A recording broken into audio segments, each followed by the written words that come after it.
really just being able to see a lot of the same familiar faces. The thing that we're just focusing on now is just continuing to hone in on our techniques. The way that we run our routes, the depth, and all that. Um, and so it's been good. It's been fun. As you can hear, the guys are excited to have an off day. Yeah. We just got done with meetings, so they're ready to get out of here. But it's been good. It's been good. Valdo, B, Luke, Mike, and we could pour it over there. We got a couple new walk-ons, but everybody's healthy so far. Man, has it been different working with Derek as offensive coordinator? How's that been? It hadn't been different. It's been fun. I think the one thing that you'll hear a lot of is just the continuity.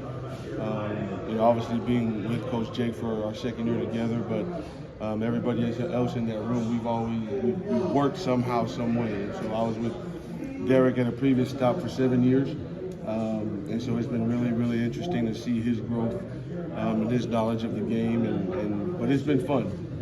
We've been sitting in there going through some stuff and just reminiscing about all the good times that we've had, and hopefully we can have some more of that here. How do you feel like Derek Nix's offense plays to the strength of your position group? I think just him being able to see, one, the success that we had with Evan and Dawson when we were all together, and then this previous year where they had the Caden kid, the 86 from Ole Miss, and seeing his progression there.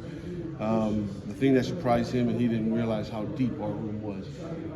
And so that's been really exciting for him, being able to kind of implement a lot of our tight end stuff and some of the stuff that Coach Freeze has done in the past. So it's been good for us, but for Coach Nix, it's kind of a new era for him because now he's got multiple tight ends that he could put out on the field and be really comfortable with stretching the field.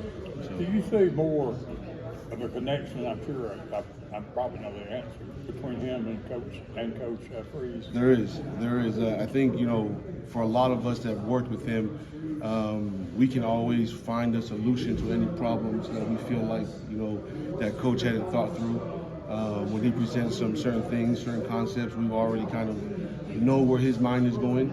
So again, like that continuity of everybody with Coach Harris and Coach Kent, and we all kind of know how this offense works, what works and what doesn't, and so man, the continuity has been really good. With the added playmakers on the outside, is Valdo able to spend more time back more in a traditional tight end? Like, was he spending a lot of time tinkering outside as a playmaker, and now he's maybe able to hone in a little bit more? Yeah, and that's what whatever we had last year, we had to find ways to find our playmakers, to get them the ball. And obviously, as we went through the season, especially after that Cal game, we kind of knew that he could win some of those one-on-one matchups outside. And so, last year we had to find some ways to utilize him, to move him around. But to answer your question, it helps having those weapons. When you look at that wide receiver room, it's totally different.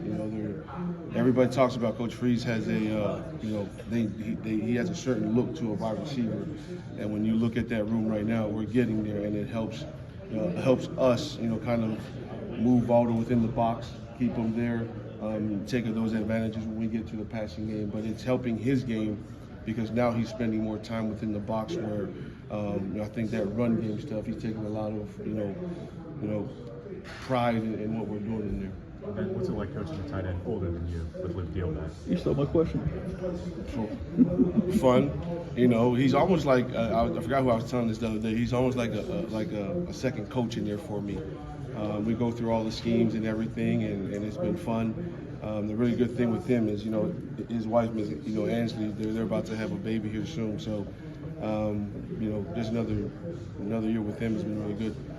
What about Micah? He's the guy, the one that's always had a lot of promise, a lot of hope, and what are you looking for? The one word that we've always used with him was consistency, and just seeing where his game has gone in a year and a half. We jokingly in the meeting room yesterday, showed some clips of him when he got here his first year, and to see how much he's progressed over the years, in his footwork and his physicality has never been a problem for him. but to continue to, a lot of things that we're asking him to do, he didn't do in high school. So I'm excited about Mike. You'll see a lot of Mike, hopefully as he stays healthy more this year. Apologize if you already got asked this, but do you feel like Rivaldo has a little bit of a chip on his shoulder after not being mentioned on the SEC preseason honors, or is that a factor? I think he's always got a chip on his shoulder. He's a kind of young man that comes in and works, puts his head down, and whatever success comes his way, he's going to take it. He's a huge team player. The thing that we've emphasized, man, when the play comes our way, make it, and do what we're asked to do. If we got to go block the box, let's go do that. But I think for him, he just puts his head down and goes to work, and he wasn't mentioned whatever it was last year, and he ended up being a really good player for us, and so I know he's excited about that. Then you always hope for the best when you get guys out of the portal, but did you think getting Valdo out of FIU, do you think he could be an all-SEC guy year one? Did I think? I had hopefully I thought it was going to happen, but, I don't know if I've ever said the story. When FIU, his freshman year, came to Liberty when we were there, he was their tight end. And he went off that night, and I looked at Coach Lowe and I told him if I'm ever at another school where he hits the portal, that's who we're going to go get. And lo and behold, 2 years later, we get here again a couple weeks later. It's just crazy how it happens, but seeing him in person, I kind of knew what his skill set was. What makes him so good in those contested catch situations? He's a big guy, obviously, but I think it's just him he's a basketball player before he played football his junior year. I think that's what it is. It's just him being able to, he's got really strong hands. He knows how to maneuver his body. I think that's what has kind of, helped him with the ball skills and everything. What have you seen from Rico? Rico, super physical kid, obviously because he played defensive end in high school. He's got really good ball skills. I've always got to remind myself he's new to the position. But him learn his learning skill, it's been really good. Micah's kind of taking him under his wing and kind of teach him the ropes. But it's been really good to see, some of the things that he's doing out there with his skill set. And the physicality that he plays with. The one that's exciting me a lot right now, and he hardly gets talked about, is Brandon. I'm excited about Brandon. I'm excited about what he's going to do. But he's had a really good camp for us. Hopefully he continues to stay healthy. But he's the one that I think, when he came out of high school, everybody was excited about. But I think, we found a home for him where he can be really, really effective. What's he excelling in? Where's he taking off? It's the run game was always a strong suit, but it's more of the passing, the ball skills. Again, another basketball player. He caught a slot fade in practice the other day, and that's kind of where you saw him. It's very similar to the catch against LSU. Something like that he's doing more in practice.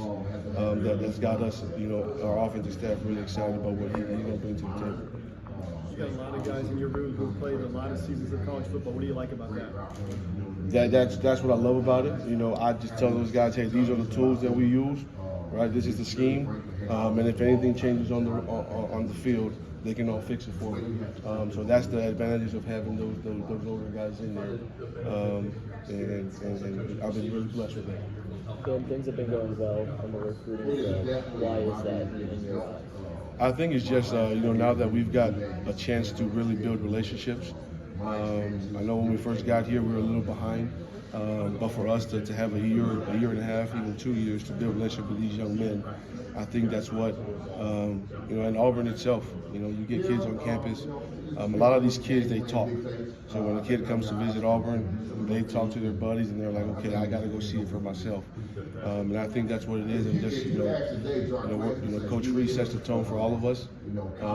He's relentless in that area, and so we're always competing. Who's going to be the first one to call a parent or call a student athlete, and then we all do it collectively as a family. So, whatever tight end we're recruiting, Coach Nix and those guys in the offensive staff room, they know them just like I do.